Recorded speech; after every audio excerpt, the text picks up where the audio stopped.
উত্তর ও দক্ষিণ পার্বত্য চট্টগ্রামকে যুক্ত করেছে রাঙামাটি, মানিকছড়ি, খাগড়াছড়ি আঞ্চলিক মহাসড়ক। দৈনিক কয়েকশো যানবাহনে পর্যটকসহ যাতায়াত করেন পাহাড়ের লাখো মানুষ।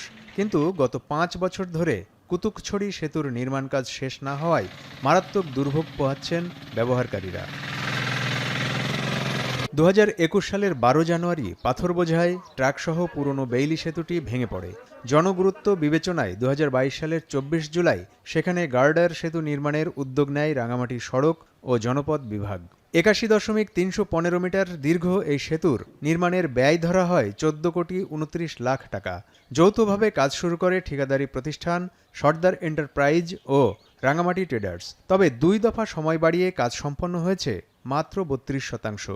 শেষ দফায় বাড়ানো মেয়াদও শেষ হয়েছে ২০২৫ সালের ২৩ জুলাই।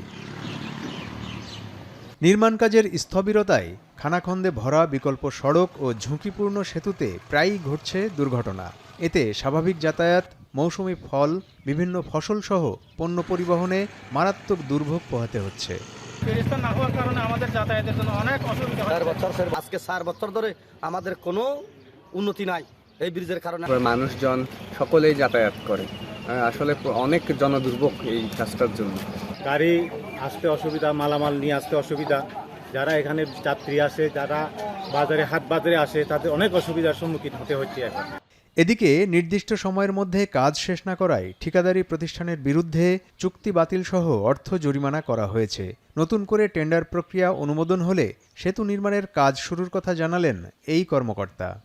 দ্বিতীয়বার সময় বর্ধন হওয়ার পরেও সে কাজটি সমাপ্ত করতে না পারায় কর্তৃপক্ষ ক্রয়কারী তার চুক্তিটা বাতিল করে এবং ওর চুক্তি মূল্য প্রায় ১৪ কোটি টাকা ছিল এবং চুক্তি বাতিল করার ফলে তার একটা জরিমানা হয়, সেটা চুক্তি মূল্যের ১৫%, আনুমানিক প্রায় ১.৫ কোটি টাকার মতো তার একটা জরিমানা করা হয়।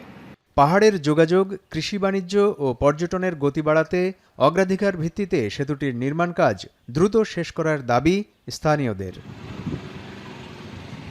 এখন রাঙামাটি।